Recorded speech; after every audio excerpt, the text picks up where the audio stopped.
Yes, kita bakal langsung terjun ke Miramar. Map pertama kita 3 kali dimainkan pada hari ini. Dan kita bakal langsung melihat pertempuran 5 game ke depannya. So, tanpa berlama-lama, kita bakal langsung terbang ke map paling besar di PUBG Mobile. Ini dia, Miramar. Let's go! Kita lihat nih, penasaran juga sebenarnya dari flag pad-nya bakal seperti apa. Karena kalau kita perhatikan ya, kemarin itu flag pad tidak terlalu ngebuat BT tim-tim sih. Lagi meta pilotnya good mood. Oke, good mood. Ya, mungkin pilotnya abis healing. Okay. Habis vacation, habis self healing. Betul. Balik-balik good mood dia nggak pelit-pelit lagi. Tapi kayak gini ya, biasanya kalau circle-circle kayak gini Indonesia tuh diuntungin banget loh. Betul, karena dari tim Indonesia, apalagi di sisi kanan ya, ada 2 tim yang turun di kanan bawah. Ada di Impala, Puerto Paraiso, BTR dan juga tim EVOS. Dan untuk di tengah-tengah, untuk game kali ini paling enggak ya, ada tim RQ di daerah WT dan juga di daerah HDP. Oke. Jadi nggak jauh gitu mereka terbang dan diuntungkan dari turun di awal-awal. Jadi EVOS BTR otomatis punya mungkin sekitar 10-15 detik lebih banyak dibanding tim lain. Betul. Tapi ada juga beberapa game kayak terutama di Erangel terakhir di mana mereka Oke. pulang dengan 0 point, itu pas lawan tim BTR. Jadi itu masih jadi PR-nya tim RQ sih. Ketika 4 lawan 4, tapi fight-nya itu bukan mereka yang disamperin, mereka yang nyamperin. Iya, tapi kalau kita lihat kali ini, sepertinya BN dan juga Yangon Galacticos mereka bakal bertemu lagi. Ini bukan pertemuan pertama mereka di sini. Betul, tapi El Pozo dari kemarin loh pas, menjadi zona pertempuran yang memang cukup berdarah. What? Ya, bahkan tabrakan ini YG dan juga tim BN. Kemarin tuh ada tim DX dan juga tim Geek. Tapi dari YG tampaknya tertangkap oleh White Cat, kucing putih. Langsung dapetin mangsanya kali ini. Dan 1 detik kali ini langsung disamperin juga oleh Sunoas. Dan dipulangkan ke arah lobby. Poin pertama bagi tim BN dan player pertama dipulangkan dari tim YG. Ini not good news buat tim YG. Kenapa? Betul. Dan YG lagi butuh poin. Dan yang bikin gue kaget sebenarnya tadi dari drop zone YG gitu. Makanya gue bilang, what? Kok turunnya tiba-tiba mereka nge-splitnya jauh banget. Sementara 1 player dari YG itu deket banget dengan 2 pemain dari BN. Dan tiba-tiba ternyata Aka juga berhasil mendapatkan 1 pemain dari BN. Di mana Silence di knockdown begitu saja. Backupnya tidak terlalu jauh karena ada Kepun di sekitar sana. AK masih mencari sebuah angle sepertinya untuk mendapatkan sebuah confirm elimination. Tapi jaraknya masih terlampau cukup jauh. Sementara Kepun juga sudah mulai memberikan follow up-nya. Sedikit memberikan backup fire menuju ke arah AK. Tapi jaraknya lagi-lagi masih belum bisa ditempuh karena belum ada smoke yang dibuat oleh BN untuk menyelamatkan temannya. Yes, dari seorang kucing putih juga sedang membuka vision kiri kanan memastikan di mana posisi dari tim YG. Dari Silence agak susah untuk diselamatkan kecuali dari Sunoas atau dari satu member BN lainnya dapetin kendaraan untuk nge-rush langsung ke arah seng-sengnya. Betul. Kalau dia lari open, lihat dari Lord itu open banget. Dari seberangnya juga ada member-member YG yang sudah bersiap untuk langsung menyambut kedatangan dari tim BN kalau mau nge-revive. Ya gua rasa itu hanya sekedar rock angle aja, dibiarkan bleeding out. Jadi dari YG juga akhirnya bisa mendapatkan 1 point elimination. Trade point berarti di antara BN dan juga YG-nya. Sementara kalau kita berpindah kali ini di mana Luxi, statistiknya sudah mulai ditampilkan dengan 51 elimination, 11.680 total damage, 254 meter untuk jarak eliminasi yang sudah dilakukan oleh Luxi. Ini berarti jarak eliminasi terjauhnya ya. Dan akhirnya di arah elimination feed kita melihat bahwa AK mendapatkan confirm eliminationnya, berarti 1 tukar 1 di arah drop zone yang di awal-awal tadi El Pozo. Iya. Kita tahu lah banyak banget yang menghina EVOS ketika mereka nggak lolos ke PMPL regional Indonesia, ke PMPL ID-nya. Tapi di saya sekarang mereka benar-benar menunjukkan persiapan yang udah mereka lakukan selama mereka nggak bermain di PMPL ID. Iya, tapi ya itu balik lagi sih EVOS. Mereka banyak yang pertanyakan lah sebelum mereka main di PMPL SEA ya EVOS ya. Betul. Banyak yang bilang ini EVOS tier 3 kok main di SEA gitu kan. Ya sorry tuh gitu, banyak yang ngomong kan. Ya, kita melihat apa yang diomongin sama netizen juga Iya, lah. bukan kita yang ngomong loh. Betul. Tapi kalau kita lihat EVOS ya, mereka membuktikan semua salah gitu. Banyak yang pertanyakan emang masih bisa main gitu kan. Dan ternyata mereka bukan cuma bisa main, mereka mendominasi gitu. Step up-nya loh. Kalau kemarin gue sempat bilang bahwa Microboy itu firepower-nya tinggi, tapi Eldoge punya pendapat yang lain. Eldoge bilang bukan firepower-nya yang naik, tapi lebih ke arah ketenangan Microboy ketika dia close combat dengan seseorang atau dengan 2 orang gitu. Yang gue suka dari Microboy, dia itu dulu di BTR dibilang best support in the world. Betul. Sekarang sudah mulai terbentuk sebagai best player in the world. Serba bisa sekarang. Itu dia.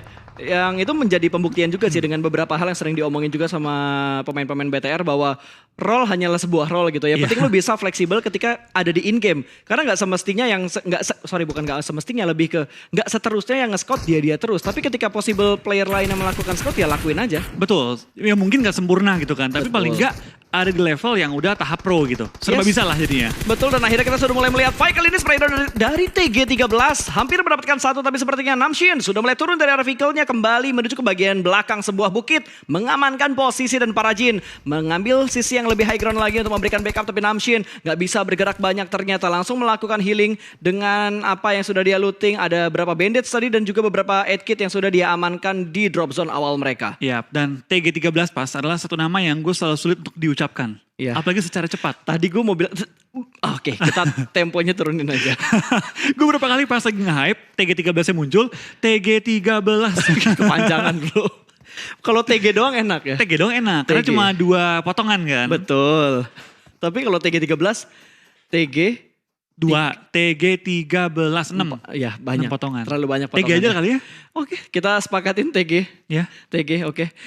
TG tadi yang memberikan open fire ke arah pemain dari Eagle Esport, tapi tidak ada yang knockdown sama sekali. Ponzai sudah berada di arah yang lain dan Eagle tersplit. Dua-dua split mereka saat ini karena ketika mereka ingin bergerak bersama-sama tiba-tiba ada tembakan dari MS Konburi. Iya, tapi kita bakal lihat di awal-awal kali ini juga cukup banyak tim yang sudah mulai menerima peluru panas. Tadi sempat terlihat dari tim TS juga dari tim RRQ.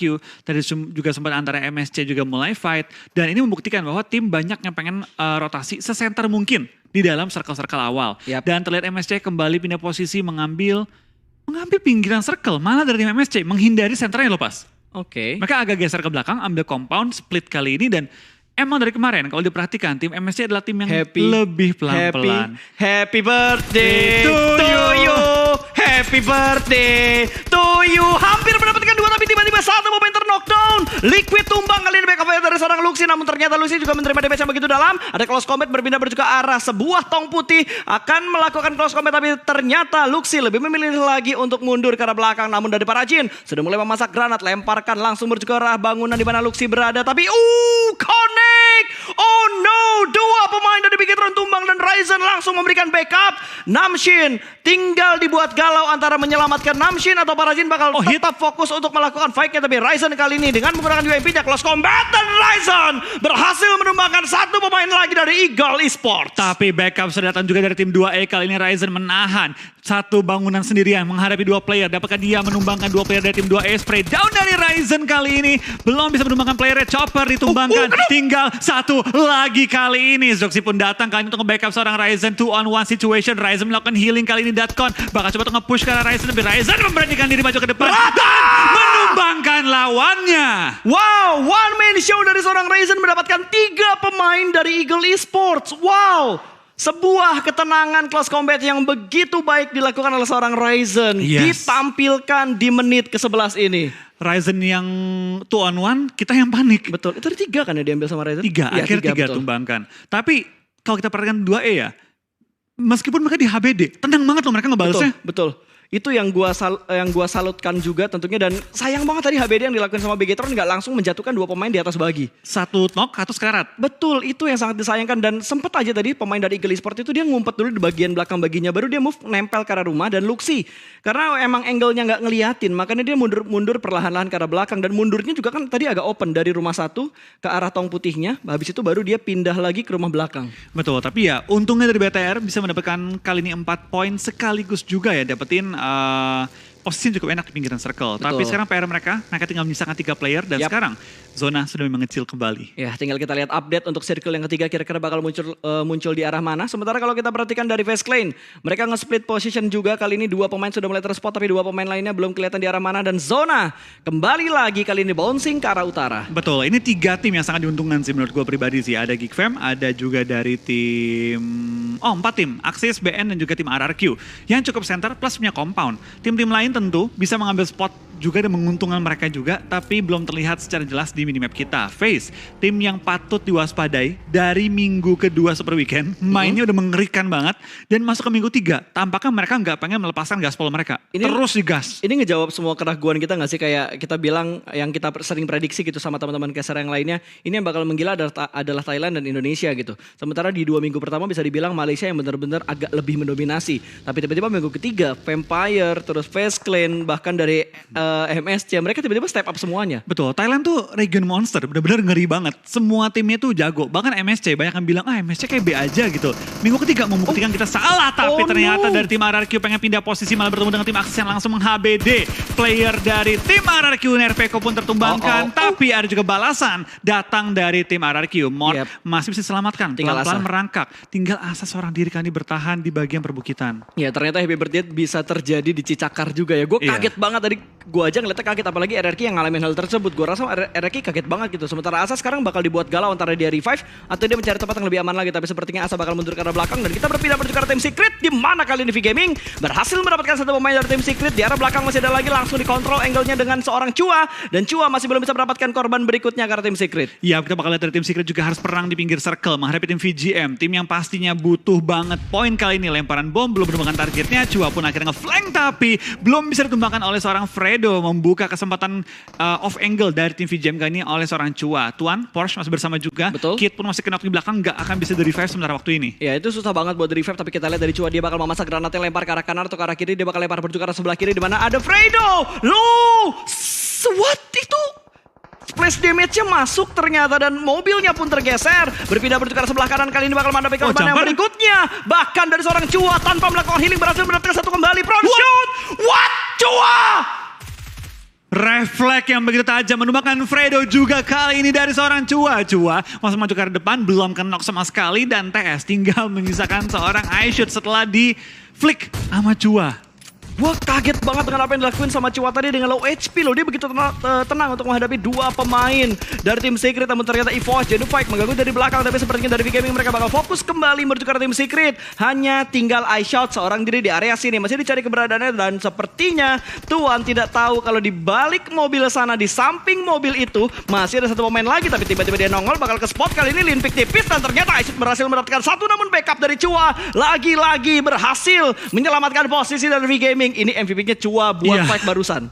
Itu flick dia benar-benar membuat tim Secret speechless banget. Mereka kira ini udah auto dapat poin. Tiba-tiba di flick sama Chua dapetin dua player dan langsung membuat pertahanan dari tim Secret itu buyar. Gue kaget banget dengan apa yang dilakuin sama Chua tadi. Low HP, tapi dia bisa cukup tenang. Tapi di arah lain ternyata EVOS bertemu dengan Bigetron. Oh no, ini bukan hal yang ingin kita lihat. Tapi fair play harus tetap dimainkan. Di mana satu pemain dari Bigetron termakan oleh Blue Zone Luxi. Terknockdown begitu saja. Tapi di arah lain di bangunan bata kali ini YG akan bertarung dengan Onyx. Granat sudah mulai dimasak, lempar ke arah dalam, kali ini akan dilemparkan kembali menuju ke bagian luar. Splash damage masuk, hanya masuk sedikit saja damage menuju ke arah Lord, tapi Lord masih bisa bertahan dan kembali lagi masuk ke dalam bangunan bata tua ini. Betul, zona kali ini pasti akan mengikis cukup banyak tim dan terlihat satu persatu player mulai berjatuhan kali ini. Lord pun tertumbangkan, Tamio seorang diri bakal bertahan, tapi Lord langsung auto di knock end. Tamio last player standing, bertahan menghadapi tim Onyx, spray down dari arah gudang, tapi tidak bisa bertahan lebih lama. YG dipulangkan ke arah lobby di posisi ke-14, hanya membawa satu poin eliminasi. Betul sekali, YG dipulangkan. Sudah ada 3 tim yang dipulangkan menuju ke arah lobby. Kali ini kalau kita perhatikan dari EVOS, mereka langsung bergerak kembali untuk maju ke bagian dalam dari zonanya. Sementara Zuxi yang sudah mulai transport, Bigetron hanya menyisakan seorang Zuxi. Tembakan dari arah belakang, KF mencicil damage dari seorang Zuxi. Tapi Zuxi sepertinya bakal bertemu dengan MSC. Dua pemain MSC ada di depan dari seorang Zuxi. Granat sudah mulai dimasak, lempar ke bagian lower ground. Zuxi, hati-hati, ada molotov juga yang bakal dilemparkan. Ternyata itu adalah sebuah granat, bukan molotov. Splash damage yang masuk, tapi Zuxi masih bertahan sejauh ini menghadapi dua pemain dari MSC. Betul, Zuxi masih bertahan juga. Lemparan granat sama-sama dikokang, sama-sama lempar, tapi dari BTR terpaksa dipulangkan di posisi ke-13, membawa 4 poin eliminasi. Ya, nice try buat Bigetron di game yang pertama. Kita masih ada 2 wakil Indonesia, ada EVOS dan juga ada RRQ yang menyisakan 1 pemain saja. Kali ini adu granat, jump shoot dari bagian dalam, namun ternyata tergocek dan front shoot yang lebih rapi dilakukan oleh seorang Snipes, mendapatkan 1 pemain dari Axis. Betul, Axis tampaknya kehilangan 1 player mereka kali ini, Mika. Dipulangkan ke arah lobby dan sekarang kita bakal lihat dari kacang susu juga ditumbangkan. Ke split cukup jauh ya dari tim Axis kayaknya, berbagai angle. Betul, itu kayaknya mereka mau split 3 atau split 4 titik, tapi ternyata mereka nggak bisa ngontrol dengan maksimal. Sementara di arah lain dari V-Gaming sudah mulai membutakan vision dari arah Face Clan, tapi bangunan di dalam terlalu banyak, baginya kejepit, nggak bisa keluar. Harus menghadapi 3 pemain dari V-Gaming kali ini. Apakah Mr. Five mampu menghadapi pemainnya cukup banyak dari V-Gaming, dari Face Clan yang sudah set up di bagian dalam kali ini. Ya, tapi dari V-Gaming sadar bahwa mereka tinggal berdua menghadapi 4 player. Mereka bakal back off dan coba mengambil pinggiran circle lainnya, tapi depan mereka juga ada tim tim EVOS yang melakukan setup tepat di ujung circle juga di area gudang bata. Membuat VGM kali ini opsinya gak terlalu banyak pilihan tersedia. Mau gak mau mereka kayaknya harus coba terobos sih. Ya, mau nggak mau harus diterobos gitu aja. Ini pinggiran zona di bagian selatan ramai banget. Bahkan EVOS pun berhasil mengganggu pergerakan yang dibangun oleh V-Gaming saat ini. Dan Onyx, wow, rotasi mereka di tengah-tengah dua tim tapi masih cukup nyaman sejauh ini. Mereka mengambil sebuah bangunan kecil di arah yang cukup padat. Baru dibilang area mereka padat, tapi tiba-tiba ada tembakan kejutan dari Geek Fam. Bahkan rotasi, bukan rotasi tapi setup dari Geek Fam benar-benar meluas. High ground controlnya ditinggalkan satu orang. Betul, tampaknya kita bakal lihat juga dari tim Indonesia kali ini ya. Dari tim EVOS, masih ada 3 player mereka. Masih cukup kuat untuk bertahan di pinggir-pinggir zona. Tapi dari Capone bakal maju ke arah depan, bakal menuju ke arah Shaq dari seorang Asa yang terus sprayan oleh Asa. Tampaknya bertahan seorang diri tidak membuat dia gentar. Tapi dari Geek Fam berhasil menumbangkan tim RRQ di posisi di 11 tadi. 10 atau 11? 10 ya, nice try tentunya untuk RRQ. Berarti tinggal EVOS wakil Indonesia yang ada di game yang pertama kali ini. Bagian tengahnya itu jalan raya, bener-bener area kosong banget. Tapi cukup banyak area high ground yang ada di sekitar sini. Betul, kita bakal ini cukup banyak ada bagian lekungan dapat diisi. Tapi dari Geek Fam sudah melakukan setup yang begitu rapi pas. Bahkan sudah naik ke atas bukit, sudah split juga. Membuat tim-tim lain tuh jadi makanannya mereka kalau ada di bagian low ground. Betul, dan FaZe Clan kali ini Vintores akan menghadapi 2 pemain dari APG. Cukup dekat jaraknya dan Vintores akan segera mundur ke arah belakang sedikit mengambil bangunan bukit yang lebih nyaman lagi dan terspot begitu saja. Zero mendapatkan 1 pemain dari FaZe Clan. Vintores menjadi korban dan Todike memberikan backup langsung begitu saja dengan sangat cepat. Beer Eleven di bagian belakang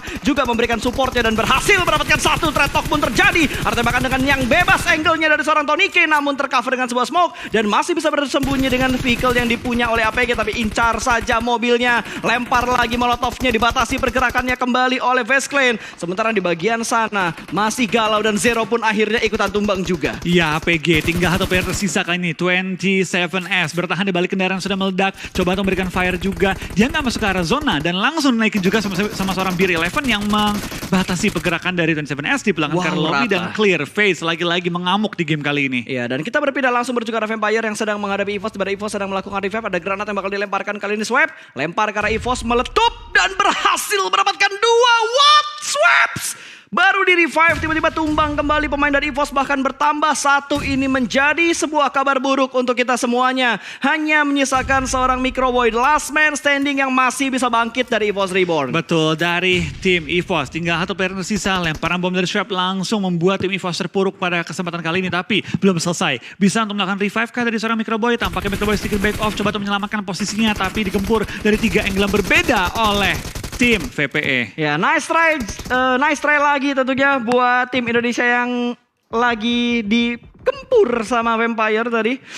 Rata sudah EVOS, berarti nice try untuk ketiga tim Indonesia kali ini. 6 tim tersisa, FaZe Clan, Vampire, Onyx, MSC, The Xavier, dan juga Geek Fam. Ya, kita lihat juga dari VPE tampaknya masih dengan 4 player mereka bakal perang dengan 1 tim juga yang menjadi contender untuk di puncak klasmen. Ada VPE, tepat sebelah tim FaZe Clan. Tentu ini bakal jadi pertempuran yang cukup menarik karena kedua timnya adalah tim yang super agresif. Betul sekali, dan kali ini sepertinya dari Vampire mereka bakal menghadapi FaZe Clan. Setelah menghadapi EVOS, mereka bakal menghadapi FaZe Clan. Kali ini granatnya connect, berhasil didapatkan 1 pemain tadi, stops. Langsung tumbang begitu aja dan Sun akan segera membackup dari belakang. Tapi pergerakan mereka tidak terlalu lama lagi karena Blue Zone sudah mulai menutup. Tonike melakukan setup smoke dan ada gangguan juga dari MSC. Jasper menembak dari bagian kanan dan tidak diketahui posisinya. Iya, dari Jasper juga harus maju ke depan kali ini dengan tim MSC. Dengan 45 detik yang tersisa, mereka bisa step by step maju. Tapi sebelum itu dari tim VPE bakal di belakang karena lobby oleh FaZe. Tadi dengan secara bersih, FaZe nggak ada yang knock, nggak ada yang KN. Utuh 4 player mereka dan memasuki late game. 4 tim tersisa, 4 lawan 4 lawan 4 lawan 2. Betul, ini jarang kita ngeliat momen kayak gini dimana untuk beberapa tim yang tersisa jumlah pemain mereka masih utuh cukup banyak. Sementara kalau kita lihat dari WWCD forecast-nya itu 27% untuk 3 tim, MSC, Geek Fam, dan juga FaZe Clan. Yap, ini imbang untuk ketiga tim ini, tapi memang dari tim DX hingga menyisakan 2 member mereka, bahkan mereka belum masuk ke arah zona. Tapi data dari Geek Fam, mereka masih ngirim 1 orang QB ada di sisi belakang memastikan tim-tim yang pengen niatnya flank itu bisa ditahan sama seorang QB. Betul, sementara di daerah lain Todike berhasil diamankan dan Snipes pun berhasil diamankan juga oleh MSC. Ada 3-way showdown ternyata. MSC mendapatkan area yang tidak terlalu enak dibandingkan tim-tim yang lain. Sementara Geek Fam yang mendapatkan sebuah bangunan yang cukup nyaman dengan gudang dewa dan juga gudang hejo di sekitar area kompon mereka. FaZe Clan pun masih mengintip ke arah MSC, tapi tembakan dari The Xavier tiba-tiba mengganggu setup tersebut. Vintores pun tumbang dari jarak yang tidak tahu arahnya di mana. Vintores bakal kebingungan, lagi lompat tiba-tiba ditembak dari belakang, dan lihat Frankie langsung memberikan follow up-nya ke sebelah kanan, tapi harus berhati-hati karena dari arah kiri masih ada 3 pemain Geek Fam. Betul, tapi gue suka banget posisi Frankie. Dia tahu bahwa FaZe Clan nggak bisa untuk nge-push dia tanpa ketembak dari Geek Fam. Geek Fam juga nggak punya angle nembak ke dia karena itu low ground. Betul. Jadi emang aman, kecuali di bom. Tapi harusnya dari Geek Fam ya, buat ngelihat ke arahnya Frankie itu bisa. Cuma nggak bisa overpick gara-gara ada FaZe Clan di atas Sama-sama sana. ngunci jadi. Betul, sama-sama ngunci. Itu sih posisi dia dari seorang Frankie kenapa enak banget. Tapi sebelum kita melihat perjuangan dari seorang Frankie, kita bakal ngintip ke arah Geek Fam yang masih lengkap dengan 4 player mereka. Tampaknya Rabis pun ketahuan sama FaZe Clan di spray down tapi belum sampai ditumbangkan. Di sini dari Beer11 dan kawan-kawan terus memberi gempuran peluru ke arah tim DX. DX tinggal menyisakan 2 player mereka tapi terus bertahan hingga masuki kali ini zona kita OTW 7. Betul, ini udah menuju ke arah zona yang ke-7 tentunya, di mana Blue Zone akan semakin menyakitkan dan QB menjaga di angle bagian kirinya, membatasi pergerakan dari MS Konburi tentunya. MS Konburi juga pintar banget loh, mereka nge-split 2-1-1 dengan sangat baik. 2 pemain untuk menghadapi FaZe Clan, sementara 2 pemain lagi set up di arah barisan Geek dan juga The Xavier. Iya, tapi kembali kita bakal lihat dari forecastnya sedikit berubah. MSC 28, Geek 28, FaZe 7 dan juga DX 17, dimana dari DX tampaknya sudah dipulangkan ke arah lobby, tinggal 3 tim tersisa. 4 lawan 4 lawan 4, sama kayak kemarin di Wrangle. 4-4-4 ini bakal chaos banget tentunya, dimana Vintores kali ini sudah berhasil diselamatkan dan menghadapi 2 pemain dari MS Konburi. Ada beberapa kontrol juga dari seorang Pops ya. Itu Pops kan ya? Iya, Pops ya. 007. Pops yang sudah lock angle dari tadi dengan menggunakan mini 14-nya, intip kanan, intip kiri, mengontrol 2 angle dengan sangat bagus tentunya. Sementara Beer11 masih cukup tenang dalam melakukan proning, dan kita berpindah lagi menuju ke arah Vintores yang kali ini sudah mulai menjadi ninja. Di tengah-tengah smoke ada lemparan smoke lagi ataupun granat ke arah depan sana. Kayaknya smoke, 3 smoke tambahan dari FaZe Clan. Ya, ini benar-benar ketat banget sih dari ketiga tim ini, benar-benar langsung lempar utility, coba untuk setup sebaik mungkin. Wah, tapi Geek spray Fam. down lontarkan kartu dan juga Vintores malah sama-sama sekarat juga. Benar-benar high level banget nih tradingnya. Betul, dan Geek Fam benar-benar jadi tim pengganggu banget ketika MSC lagi fokus sama FaZe Clan ya. Dan kali ini granat sudah mulai dimasak kembali ke arah FaZe Clan. Apakah bakal connect mendapatkan 1 pemain kah kali ini? Belum, ternyata hanya splash damage karena 2 pemain dari FaZe Clan, dan Vintores lagi-lagi darahnya cukup low. Kembali lagi tarik mundur ke belakang untuk melakukan reset formasi. Iya, dari ketiga tim ini ketat banget, sama-sama tahu limit, sama-sama tahu angle shoot yang tepat, dan sama-sama nggak bisa knock. Semua tuh sangat sekaratin Mas, tapi nggak ada knock-knock dari tadi. Tapi udah mulai agresif loh, Geek Fam udah mulai maju dan langsung melakukan spin menuju ke arah MSC. Kali ini TG langsung melakukan proning dan bersembunyi di balik sebuah vehicle yang sudah mulai meletup. Tapi QB angle-nya terspot. 1 tumbang dari Geek Fam, bahkan 2 tumbang dari Geek Fam. Menjadi malapetaka karena ada tembakan juga dari FaZe Clan yang ada di arah high ground. Tapi di arah lain Geek Fam berhasil mendapatkan 1 Damroot. Lagi-lagi memberikan tekanan, namun ternyata Damroot juga terspot dari arah kanan mereka yang begitu terbuka. Pops juga bakal langsung memberikan backup, sementara Snipes yang ditinggalkan di bagian belakang memberikan tekanan yang menuju ke arah FaZe Clan. Betul, dari Snipes yang tugasnya di sisi belakang tampaknya harus menghadapi juga kalian dari tim FaZe. FaZe-nya dari bawah ada yang knock-knockan terjadi, langsung maju ke depan pengen mengambil keuntungan juga. Spray down dari Snipes menuju ke arah MSC, belum dapat menemukan lawan tapi kembali membuat 2 player sekarat banget kali ini. FaZe punya chance maju ke depan, tapi Vintores jatuh knock kali ini membuat dia sekarang dalam posisi perlu diselamatkan. Betul, itu kayaknya dia lagi kegirangan deh, lagi kegirangan mau ngepick, tiba-tiba dia nggak sadar jatuh dan dia termakan oleh damage jatuhnya dia. Kasihkan lompat. Betul, nah ini dia ada proses turun juga, ternyata ditembak dan lengah lagi-lagi Geek Fam mendapatkan sebuah keuntungan dengan sebuah angle tipis yang dimiliki oleh seorang Snipes. Sebuah confirm elimination juga berhasil diamankan oleh seorang Snipes. Ini namanya mereka nggak ngincer WWC dan mereka mengincar point elimination dan berhasil mendapatkan 1 lagi, dan Snipes pulang karena Blue Zone. Geek Fam pun rata kali ini, tinggal FaZe versus MS Konburi. Betul, tapi dari tim MS Konburi bisa berterima kasih kepada seorang Snipes menumbangkan 2 player dari tim FaZe dengan spray down yang begitu sakit, langsung headshot. Dan sekarang kita bakal dari seorang Beer11 bakal tumbangkan, dan MSC bakal dapetin WWC di game kita yang pertama. Winner chicken dinner untuk MS Konburi di game yang pertama dengan 7 elimination yang mereka kumpulkan di sepanjang perjalanan mereka di Miramar. Betul, MSC menunjukkan konsistensi mereka di minggu kita yang ketiga. Dan what a nice play juga datang dari seorang Snipes. Bener-bener membuat tim MSC harus berterima kasih kepada seorang Snipes nih. Thank you udah numbangin tim FaZe. Itu Geek Fam gue kira tadi mereka udah rata loh. Gue baru inget pas gue 3 belum pulang ke lobby, 1 orang lagi nih di mana gitu. Ternyata masih di dalam gudang dewa, memanfaatkan beberapa vision yang memang dipunya dan menghalangi pergerakan dari FaZe Clan. Emang kayaknya mereka dendam sama FaZe Clan sih loh. Oke. Karena dari tadi 3 pemainnya lagi fokus ke arah MSC, ditembakin sama FaZe Clan kan.